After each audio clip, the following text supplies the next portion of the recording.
캠페인은 한 분이 한 달에 1,000원을 후원해달라는 뜻이었습니다만 더 많이 보내주셔도 됩니다. 그리고 더 많은 분들이 후원해주시길 부탁드립니다. 후원금을 보내주시지 못하는 분들께 광고 시청을 부탁드립니다. 광고 1회당 베나TV의 수익은 1원입니다. 영상 하나당 광고 5개를 다 보시면 5원의 수익이 베나TV로 옵니다. 이 금액만으로는 프로그램 제작을 하기가 매우 어렵습니다. 그러니 후원도 많이 부탁드립니다. 감사합니다.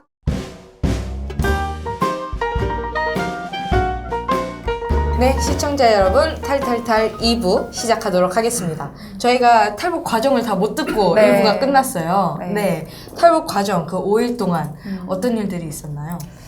탈북 과정이요. 일단 제가 무산에 도착을 해가지고 두만강을 건넜어요. 초소를 통과를 해가지고 갔는데 밤에 도착했거든요. 거기 무산 두만강 바로 옆에 그 집들이 있는데 네네. 두만강변까지를 가는 게 어려운 거예요. 왜냐면 밤이니까 그 군인들이 막 이만한 조명 들고 왔다 갔다 하더라고요. 근데 그날 비가 엄청 많이 왔었는데 그때 밖에서 이거 뭐죠? 가마집.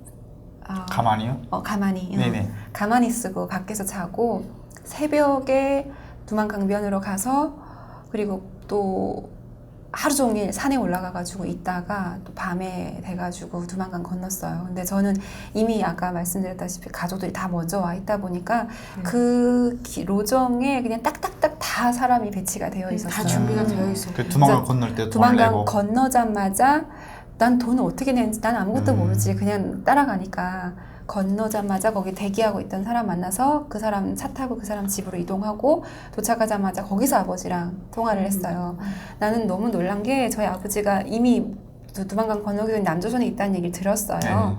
근데 북한에서 남조선 방송 이러면 네. 그 목소리가 엄청 간사하잖아요. 몇 년 만에 아버지랑 통화했는데 목소리가 그래요? 아버지가 너무 한경도 사투리를 쓰는 거예요. 어떻게 이렇게 말이 하나도 안 변했지? 그때도 그 생각을 했어요. 그러면서 전화 통화를 끊고 펑펑 울고 그리고 자고 그 다음 날에 그 차를 타고 엄청 많이 달렸어요. 어딘지는 몰라 나는. 달려서 어딘가에 도착을 했어요. 그래서 거기서 하룻밤 잤던 것 같아요. 거기서 하룻밤 자면서 그때 저를 목욕탕을 데려가서 때를 난 정말 목욕제기를 시켰네요. 너무 민망한 거예요. 처음이에요. 정말 이렇게 그 세신을 돌아 누우라면서 뒤집으라고 막 이러면서 이렇게 내 몸을 다 이렇게 하는데 너무 창피한 거예요. 막 온몸에 힘이 쫙 들어가가지고 그리고 목욕을 하고 그리고 저 백화점 같은 데 가가지고 옷을 이렇게 사 입혔어요. 정말 지금 생각해보면 어디서 그런 이만큼 파이고 정말 딱 달라붙는 아래위 하늘색 그걸 입히고 그리고 저를 미용실로 데려가더라고요. 머리를 노랗게 염색했어요. 근데 당시 내가 기억이 나는 게 그때 미용사가 남자였어요. 네. 머리를 이렇게 한번 만지잖아요. 온몸에 전기가 나는 어떤 남자가 내 머리를 그렇게 만져본 게 난생 처음이잖아요. 정말 전기가 찌릿하고 오는 거예요. 그래서 그때 머리를 염색을 다 하고 노랗게 그리고 거기서 기차를 타고 신양으로 이동을 해요. 그 신양 이동하는 기차 안에서 또 하룻밤을 자요. 침대 기차여서 그냥 푹 자니까 아침에 도착을 하더라고요. 그리고 도착해서 신양에서 한 이틀을 있었어요. 아버지가 전화가 와서 절대 낮에 나가면 안 된다. 그래서 밤에만 나가는데 당시에 그때 처음 햄버거를 먹었어요. 몇 살에 그럼 햄버거를 처음 20대 초반에 처음 먹어본 거죠. 근데 그 빨대를 꼽아야 네네네. 되잖아요. 네. 그 음료수에다가 별것도 아닌데 나 정말 지금 생각하면 그걸 잘못 꼽아가지고 다 쏟아서 옷에다가 결국에는 그 시장에서 또 옷을 하나 사가지고 갈아입고 다시 그랬던 게 기억이 나. 그렇게 해서 이틀 밤 자고 심양에서 저는 그때 가짜 요건 만들어서 왔거든요. 그 전날 사전 그걸 다 해요. 그러니까 어느 사진 찍고 이제 사진이 아니 게이트 어느 게이트로 나가야 되는지 뭐 주의사항이 뭔지 이런 걸 다 알려주세요. 그래서 그 게이트로만 딱 나가는 거죠. 그래서 근데 사실 이게 무서운 것도 어느 정도 좀 알아야 무서워요. 아무것도 모르면 별로 안 무서워. 나는 정말 아무것도 모르고 그냥 인도하는 대로 따라가다 보니까 그냥 그런가 보다. 근데 그 내가 안 무섭다라고 생각했는데 솔직히 지금 생각해 보면 당시의 상황이 선명하게 기억이 나지 않아요.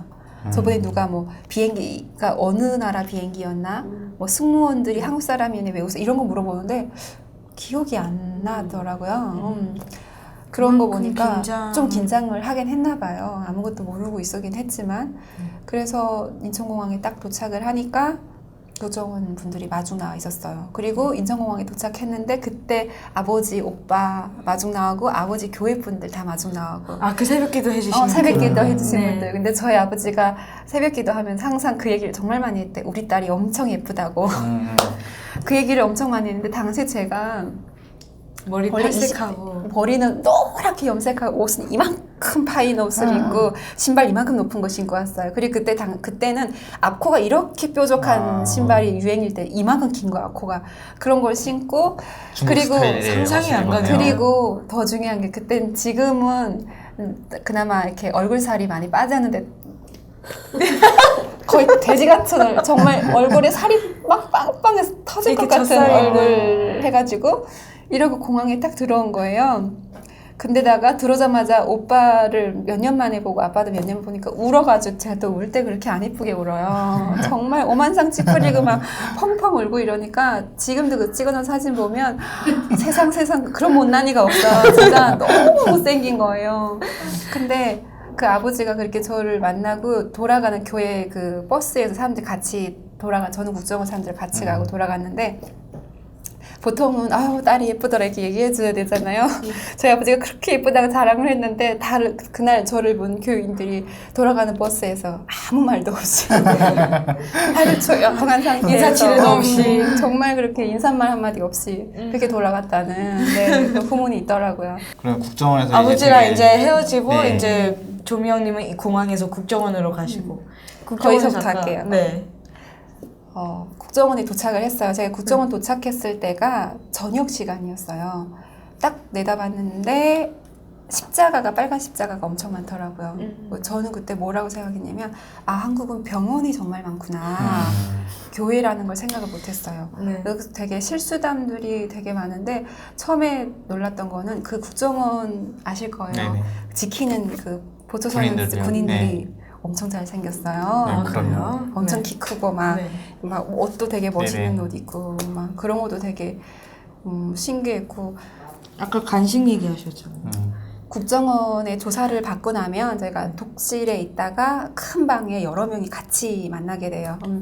한 40평, 50평 되는 네네. 방에 한 10명 넘게 같이 지내요.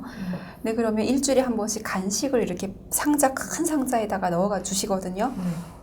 이만한 상자예요, 진짜. 간식을 가득 줘요. 다 같이 먹으라고 주는데 과일도 있고 뭐 요구르트부터 해 과자 다 있는데 한 2시간이면 싹 없어져요. 그러니까 이게 다들 각자 자기 몫을 챙겨가지고 각자 따로 갖고 있다가 그렇게 드시는 거죠. 근데 저는 그때 어렸을 때는 그게 좀 이해가 안 되는 거예요. 왜 이게 같이 된 상자인데 그냥 놓고 같이 먹으면 되는데 왜 과일 같은 바나나 같은 거는 막 숨겨놓으면 막 썩어요. 그때 여름이었는데 근데 그것도 굳이 막 이렇게 따로 챙겨가지고 냉장고에도 안 넣어놓고 그렇게 드시는 게 왜 그러시지? 좀 그때는 좀 불만도 있었고 이해도 못했고 그랬는데 나중에 생각해 보니까 좀 마음이 아프더라고요. 다들 많이 못 드셨던 것들도 있고 그리고 단체 생활을 하다 보니까 누구 한 명이 이렇게 확 가져가 버리면 다른 사람도 그 영향을 다 받더라고요. 그래서 그래가지고 그때 참 간식이 이렇게 2시간 만에 이만한 박스가 다 없어질 수도 있구나. 아까 하나원에서는 또 타자 1등을 하셨다고. 예. 네. 제가 타자 1등을 했습니다. 근데 선풍이랑 아코디언이랑 이제 바이올린 하셨으니까 손이 굉장히 더 잘했을 거 손이 아니에요. 빨라요. 지금도 우리 그때 네네. 쳤던 게 한글날이 되면 이거 있잖아요. 네네네. 네. 이게 손에 다 너무 익어가지고 지금도 다칠 수 있을 것 같아. 뭐 메밀꽃 필무렵 메밀꽃, 이런 거요? 그거 해가지고. 혹시 하나원에서 이제 가족들이 면회 왔을 때 네. 첫 면회 그때 기억나시나요? 첫면에는 기억이 안 나고 자주 오셨어요. 아. 아버지랑 오빠가 자주 와서 뭐 얘기도 하고 뭐 먹고 그랬는데 기억나는 게 핸드폰을 사다 주셨어요. 아버지랑 엄마, 오빠한테 연락하라고. 근데 계속 전화를 하셨나요? 근데 사실 저는 그때 이 휴대전화를 사용하면 돈이 나온다는 사실을 몰랐어요. 네. 그래서 계속 사용했어요. 시시때때로 아빠한테 아버지 뭐예요? 어머니 뭐예요? 오빠 뭐예요? 계속 전화를 하고 뭐 그랬어요. 먹었어? 뭐 잘 먹었어? 내가 라면을 먹었는데 라면 오리가 뭐 어땠다부터 시작해서 자 국물이 짰네 어쨌네 별 쓸데없는 얘기를 계속 한 거예요. 근데 아버지는 딸이 오랜만에 몇 년 만에 만나가지고 그거를 그렇게 좋아하는데 돈이 나오니까 사용하지 말라라는 말은 못하고 계속 소가리를 끙끙 하셨는데 저 그것도 머리 계속 써가지고 나중에 알고 보니까 한 달에 휴대전화 요금 몇십만 원이 나오고 네 그랬더라고요. 그때까지만 해도 무제한 요금제가 없었죠. 그렇죠. 정말 무지했어요 제가. 그렇게 하나원을 이제 나오시고 그럼 나오셔서 이제 가족들이랑 다 같이 생활을 하신 그렇죠. 건가요? 예. 제가 나오면서 저희가 그 20평대 그 임대 집을 옮기신 아파트를 거죠? 받았어요. 그래서 저희가 이런 얘기는 그렇지만 북한은 근데 집을 좀 크게 써요. 근데 여기는 임대 아파트가 되게 작잖아요. 어머니가 저희 어머니도 처음에 와서 뭘 모르시니까 전화가 온 거예요. 미영아 집이 엄청 조그매. 넓은 집에서 살았구나. 저 거기서 넓은 집에 살았으니까 맞아요. 그나마 여기서도 임대 아파트 중에서 제일 큰 집인데도 작으니까 그 침실이 2개고 이제 거실이 하나인 거죠? 거실이 하나죠. 근데 오빠랑 저랑 방을 하나씩 써야 되니까 어머니 아버지는 거실을 쓸 거실에 수밖에 쓰요. 없고.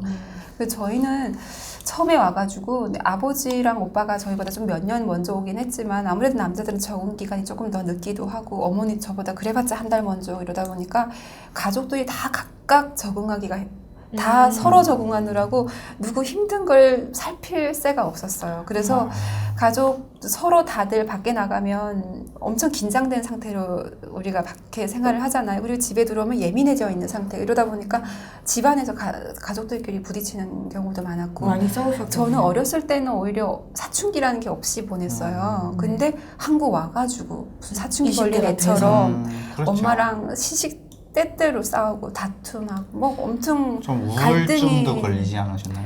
되게 우울증이 심했어요. 왜냐면 뭐 여기 와가지고 친구 원래 20대 때는 부모보다는 친구가 더 필요한 나이인데 그렇죠. 정말 내 속마음을 털어놓을 수 있는 음. 친구도 없었고 뭐 여러 가지로 굉장히 힘들어서 전 되게 기억이 나는 게 저희가 교회를 다녔거든요. 가족들 다 같이 주말에 교회를 가는데 제가 그때 우울증에 걸려가지고 안 웃었어요. 웃지도 않고 말도 안 하고 가만 뚱해서 있으니까 엄마가 맨날 웃어. 교회 계속 교회 되면 너무 뚱해서 애가 그러고 있으니까 웃으라고 그러는데 나는 웃음이 안 나오는데 그렇죠. 어떻게 웃어요? 그러니까 엄마가 웃으라 그러는 게 그게 너무 싫은 거예요. 그때 정말 나쁜 생각도 잠깐 했었어요. 차 같이 타고 오빠랑 제가 앞에 앉고 엄마랑 아버지가 뒤에 앉고 그리고 가는데 내가 이 문을 확 열까? 막 이런 생각까지도 그때 뛰어내릴까? 당시에 했었어요. 그러니까 우울증이 얼마나 심했냐면 거의 한 몇 달을 방에 문 닫아 걸고 맨날 울었죠. 어떻게 극복하셨나요? 그때 계속 울다 보면은 눈물이 잘 안 나와요. 네. 네, 그러면 그때 음악을 틀면 좋아요. 네, BGM을 쫙 깔아놓고 제일 슬픈 걸로 이등병의 편지 이런 거. 네. 진짜 집 떠나와 여기서부터 눈물 진짜 쫙 나오거든요. 네, 그런 거 들으면서 되게 많이 울고 근데 한참 울고 나면 좀 속이 시원해져요. 이렇게 음악을 많이 듣고 근데 저는 그때부터 제 생각을 했죠. 내가 왜 이렇게 힘든가? 내가 자존감이 이렇게 떨어진 이유가 뭔가? 그래서 그걸 하나하나 좀 해결해 나갔어요. 처음에 제가 제일 자존감이 떨어졌던 거는 나는 성인인데 너무 소프트웨어가 너무 애기예요. 너무 모르는 게 많다는 거에서 오는 좌절감. 난 아무것도 아니구나. 난 정말 모르는 건 천지구나. 여기서 오는 자괴감 이런 것들이 나를 되게 자존감을 훅 떨어뜨리더라고요. 그래서 그냥 무작정 그때부터는 그러니까 길거리에 저는 길거리 그때 그 간판을 다 읽으며 다녔어요. 이게 간판 한번 나중에 보시면 잘 이해가 안 돼요. 여기 북한에는 없는 말들도 많고 없는 그렇죠. 직종도 있고 뭐 그런 게 많다 보니까 외래어로 써있는 그런 간판도 것들을 많고. 다 읽으며 다녔고 뭐든 그냥 저희 오빠가 그때 고생을 많이 했죠. 항상 같이 다니는 제가 저건 뭐야? 저건 뭐야? 그게 무슨 뜻인데? 무슨 애기처럼 엄마 저거 뭐야? 뭐 이런 것처럼 애기가 물어보듯이 다 물으면서 다니고 그리고 그냥 이렇게 친구들이랑 얘기를 하다가 그 중간에 제가 모르는 얘기들이 나오면 다 적어놨다가 나중에 다 찾아보고 하나하나 알아가고 그리고 제가 하다 보니까 빨리 그 사회를 배우는데 예능이 좀 도움이 돼요. 예능이요? 예능 그리고 라디오 이런 것들이 도움이 돼요. 라디오에는 일반 사람들이 살아가는 생활들 그쵸. 그리고 사연들. 기본적인 상식들 이런 것들이 굉장히 많이 나와요. 그럴 때부터 라디오를 많이 듣기 시작했어요. 많이 들으면서 빨리빨리 좀 속전학습을 했죠. 그렇게 그러면서 말투도 고치시고. 그 말투는 그 전부터 이미 그 전부터 고쳤는데 이미. 뭐 잘 안 쓰는 단어라든지 그 상황에서 뭐 쓰는 뭐 표현들 그 상황에서 어떻게 반응하는지부터 해가지고 정말 그때는 내가 빨리 한국 사람처럼 누가 봐도 한국 사람처럼. 너무 자유로운 자연스러운 한국 사람이 되고 싶었어요. 근데 그렇게 해가지고 그런 것들을 좀 정보, 뭐 다양한 정보 이런 것들을 빨리빨리 익혀 나갔죠. 그리고 보니까 돈이 벌고 싶어졌어요. 나는 빨리 임대 아파트에서 나가야지 이런 생각이 독립도 하고 싶었고 왜냐면 부모님하고 같이 사니까 너무 마찰이 많은 거예요. 근데 당시에도 제가 돈을 계속 한국 오자마자 저는 하나원 나오자마자 다음날 아버지 회사에서 아르바이트 하면서 돈을 벌어가지고 계속 돈을 벌었어요. 그래서 어느 정도 돈이 있었는데도 당시 원룸을 찾아보면 그 월세가 아까워서 못 나가겠는 거예요. 참아야지. 그래서 참았어요. 그리고 그때 다행인 게 제가 그래도 손풍금을 했잖아요. 그러다 보니까 그 북한 예술단 활동들을 그때 하기 시작했어요. 근데 그때는 그런 공연단이 많지 않아서 그게 하루에 일당이 굉장히 셌어요. 그래서 하루에 막 공연을 3번씩도 하거든요. 네, 그렇게 해가지고 그냥 악착같이 돈을 벌었죠. 그리고 그때는 제가 차가 집에 한 대밖에 없었기 때문에 아코디언 13kg짜리 메고 다녔어요. 메고 지하철 갈아타면서 그리고 지방 내려갈 때는 지하철 타고 고속버스 터미널 가서 거기서 아이고. 버스 타고 그 아코디언 메고 13kg짜리를 메고요. 그렇게 다녔어요. 또 떨어뜨리면 안 되잖아요. 또 거의 또 그쵸. 그렇고 거의. 다니는데. 그렇게 해가지고 다니고 그러면서 그러니까 내가 부족하다는 그 느끼는 것들을 하나씩 조금씩 해결을 해가니까 그게 채워나가고. 자연스럽게 그런 자존감들이 해결이 되더라고요. 그리고 그때 그런 공연 활동을 하면서 제 또래의 북한에서 온 친구들이 많아졌어요. 그 친구들이 오다 보니까 그 친구들하고 서로 이렇게 좀 마음의 의지도 되고 뭐 얘기도 나눌 수 있었고 그러면서 좀 마음적으로도 좀 여유가 생기고 편안해진 부분도 있고 뭐 여러 가지 그런 부분들이 좀 맞아 떨어지면서 조금씩 회복을 해나갔죠. 서울예대 실용음악학과를 다니셨었다고? 네, 제가 예술단 그렇게 활동을 하다가 내가 너무 돈을 쫓아서 하는 게에서 해이를 느꼈어요. 이걸 하고 싶지가 않은 거예요. 그리고 뭔가 이게 한국에 음악하는 사람들하고 뭔가를 하고 싶었어요. 그래서 찾았는데 다행히 또 찾았어요. 어떤 컨트리풍의 음악을 하시는 분들이 있는데 그분들이 아코디언 수가 필요하다 같이 해보자 그래가지고 다 한국 연주자들이죠. 그 사람들하고 같이 팀을 만들어서 연주를 했어요. 그때 그분들이 너 그러면 예대를 한번 들어가 봐라 권해주시더라고요. 그래서 그때부터 예대를 준비를 했죠. 한 달 동안 실기가 중요하니까 진짜 방에 불 다 꺼놓고 시커먼 데서 하루 종일 연습하고 한 곡 얼마나 지겨운지 몰라요 진짜.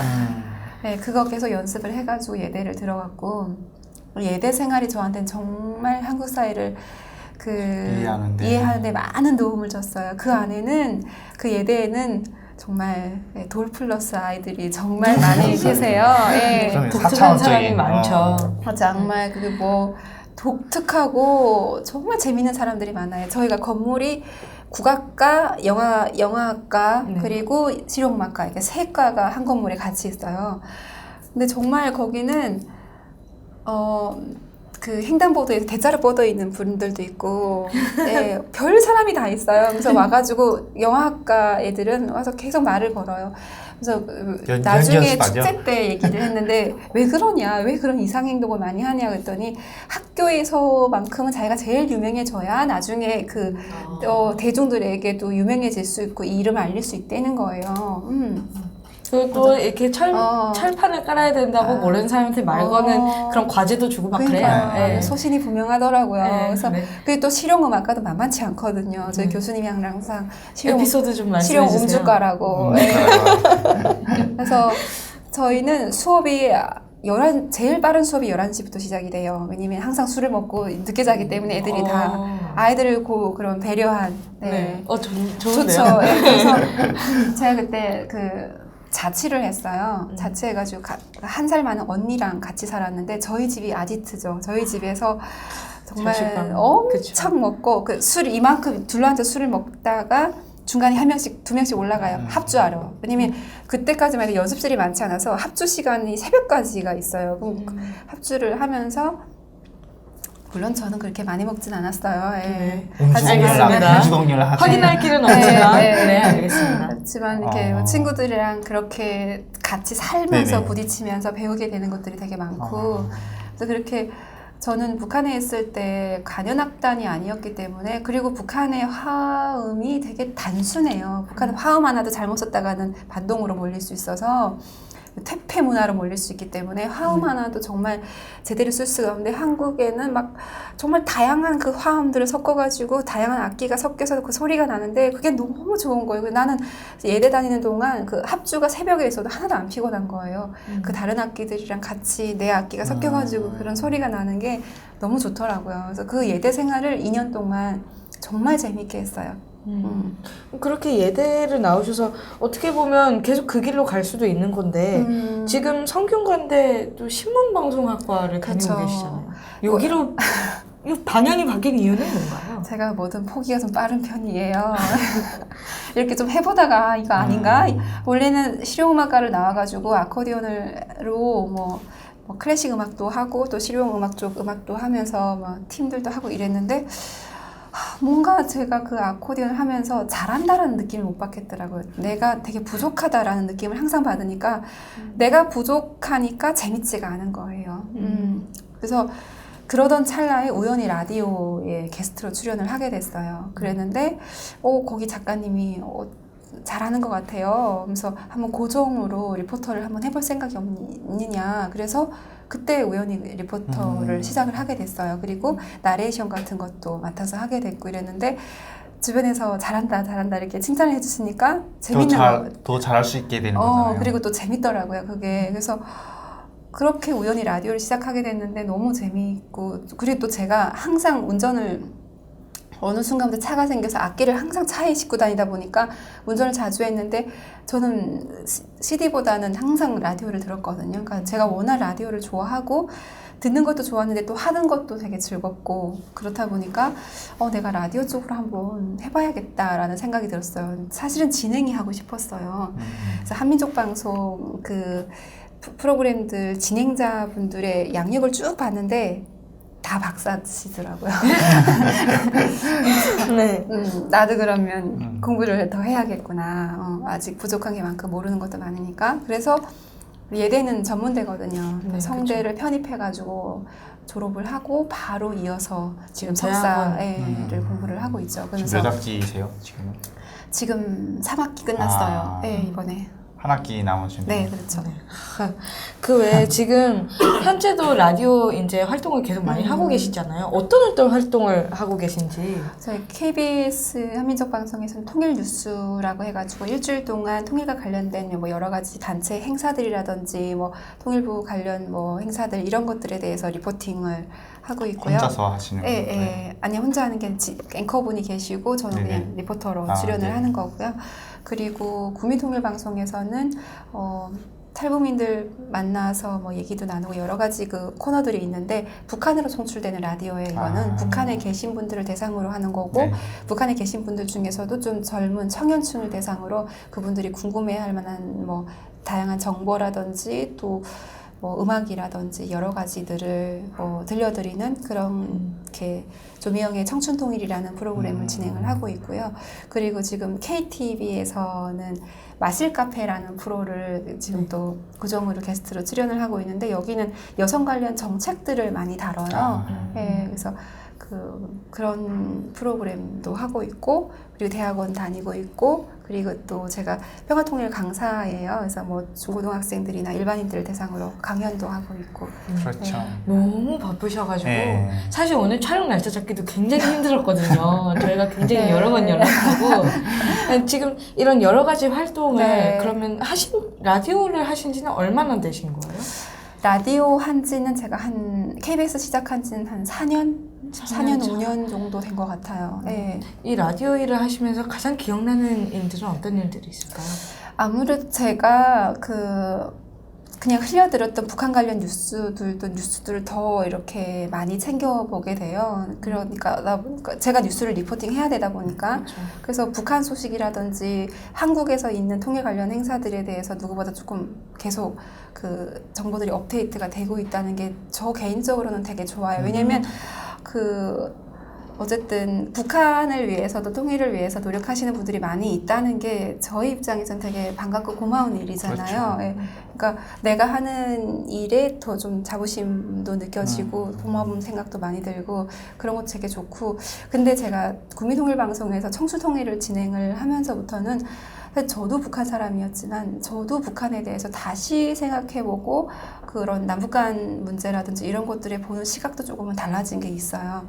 제가 뭐 일부에서 북한에서의 생활을 얘기를 드렸지만 사실 저는 어려서 젊었을 때 한국에 오다 보니까 북한에서 막 그렇게 힘든 생활을 하진 않았어요. 그러다 보니까 북한은 어쨌든 내 고향이고 나는 거기서 그렇게 힘들지 않았기 때문에 좋은 기억만 가지고 있어요. 그래서 너무 북한에 대해서 막 이렇게 나쁘게 치를 떠는 분들 보면은 그래도 고향인데 꼭 그렇게까지 하셔야 됐나 이런 생각을 했었어요, 예전에.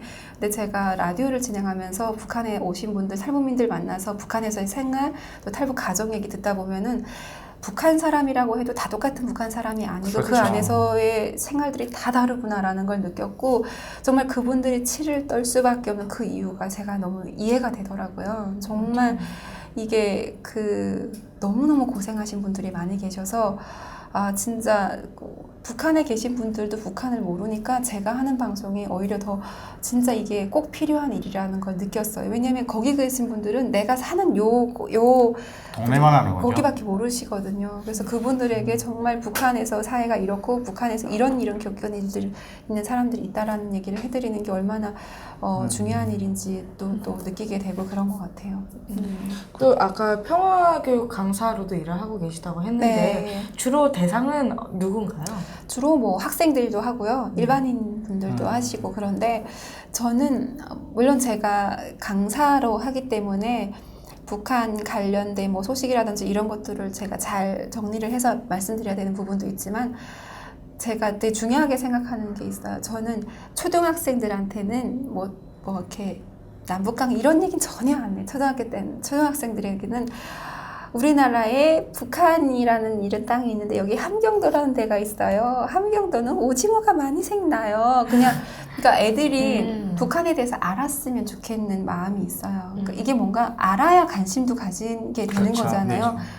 그래서 좀 좀 쉽게 다가갈 아이들한테는 조금 더 알려주는 거. 북한이 있단다. 북한에도 이런 거 있단다. 뭐 이런 얘기를 위주로 해드리려고 하고 있고, 또 북한에 대해서 잘못된 정보들도 우리가 좀 많이, 이런 방송들이 되게 좋은 게 정말 북한에서 오신 분들이 이렇게 카메라 의식 안 하고 정말 내 얘기를 하다 보니까 그렇죠. 정말 진솔한 얘기들이 전해지는 것 같아요. 근데 TV에서 전해지는 거는 약간은 북한 사람이 봐도 저건 아닌데 이런 얘기들도 가끔 대본에 의한 네, 네. 대부분은 아니지만 가끔 보면 그런 얘기들도 나올 때가 있고, 또 그런 자극적인 얘기들은 시청자분들한테는 굉장히 내리에 또 박히잖아요. 그러다 보니까 좀 저도 최대한 좀 현실성 있고 진실된 얘기를 북한의 실상에 이런 것들을 전해드리려고 강연에서 그런 얘기 위주로 많이 말씀을 드리고 있어요.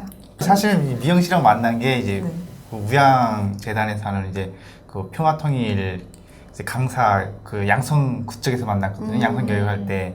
근데 우리가 이제 하는 건 우양재단에서 하는 거는 그냥 이제 중고등학생들, 초중고학생들 대부분 나가요. 그런데 이렇게 판검사까지 하실 줄은 몰랐네요. 네. 주로 다양한, 이제 네. 학생들 다양한 대상으로 연령층을 하군요. 대상으로 아. 하고 있습니다. 네. 아. 프로페셔널 하십니다. 열심히 하겠습니다. 네. 이렇게 너무 굉장히 여러 가지 활동을 하시고 워낙 바쁘게 사시는데 앞으로 또 미래에 내가 더 하고 싶으신 일이 있다면 어떤 일들이 있을까요? 저는 일단 지금 하고 있는 일에 굉장히 만족을 하고 있는 편이에요. 왜냐면 제가 한국에 정착을 하는데, 이 적응해서 사는데 라디오의 도움을 정말 많이 받았어요. 사람들 사는 얘기, 나랑 비슷한 고민을 하고 한국 사람들도 모르는 게 많구나. 이렇게 공감하는 데서부터 또 다양하게 듣게 되는 정보들 정말 도움이 많거든요. 그래서 제가 원해서 라디오 진행자가 하고 싶었고, 또 그거를 차근차근 제가 또 지금 해 나가고 있잖아요. 그래서 지금은 북한 청취자분들에게 들려드리고 있는데 얼마나 듣는지에 대한 그런, 여기는 너무 좋은 게 막 댓글이 쫙 달리고 조회수가 숫자로 딱 표시되고 얼마나 좋아요. 그치, 근데 라디오는 특성상 그럴 수가 그렇지가 없죠. 않죠. 근데 북한에 송출되니까 그게 안 되니까 되게 안타까움이 있어요. 그러니까 어쨌든 저는 듣는다라고 생각을 하고 계속 이제 열심히 라디오를 좀 했으면, 지금은 그래요. 제가 막 몇십 년 때 이런 것까지 생각하지는 못했는데 지금은 그냥 제가 지금 하고 있는 이 라디오를 열심히 잘 만들어가지고 북한 주민들의 좀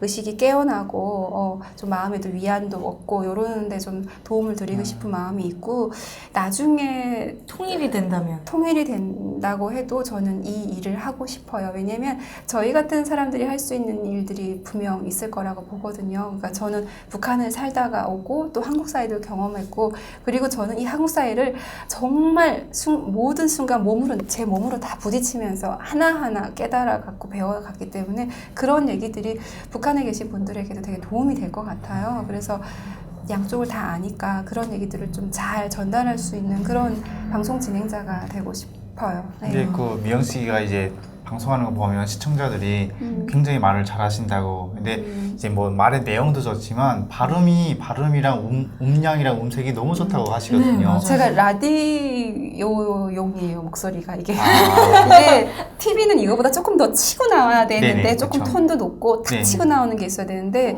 라디오는 그러면 안 좋아하시잖아요. 맞아요. 이어폰으로 네, 보통 이렇게 들으니까 보통 이렇게 조용히. 들으니까. 근데 제 목소리가 좀 작고 일단 나긋나긋하고. 목소리가 그러다 보니까 잠이 온다 이런 말씀도 많이 하시고. 그래서 아니요, 근데 라디오로 들었을 때 너무 좋았어요. 정말. 아니 근데 그래서 물으시더라고요. 뭐 이제 스피치 학원이나 그런 이렇게 전문적으로 훈련을 받으시냐고. 저도 교육을 방송하는 받았는지. 지금 모란봉클럽 이만감 나간 친구들이 가끔 저한테 그거 물어보더라고요. 네. 스피치 학원을 그런 걸 전혀 없어요. 그런 건 전혀 없고. 예. 그럼 그냥 독학으로 혼자 따로 연습하시는 것도 딱히 제가 연습하거나 그런 건 없어요. 그냥 타고난 거다? 타고났다는 걸 은연 중에. 타고난 걸로 정리할까요? 할게요. 타고난 걸로 합시다. 알겠습니다. 지금 어느덧 정착하신 지 13년 차신데 굉장히 지금 탈북 선배시잖아요. 네. 네. 혹시 지금 이제 또 오고 있는 탈북 후배들에게 한마디 조언을 한다면? 조언이요.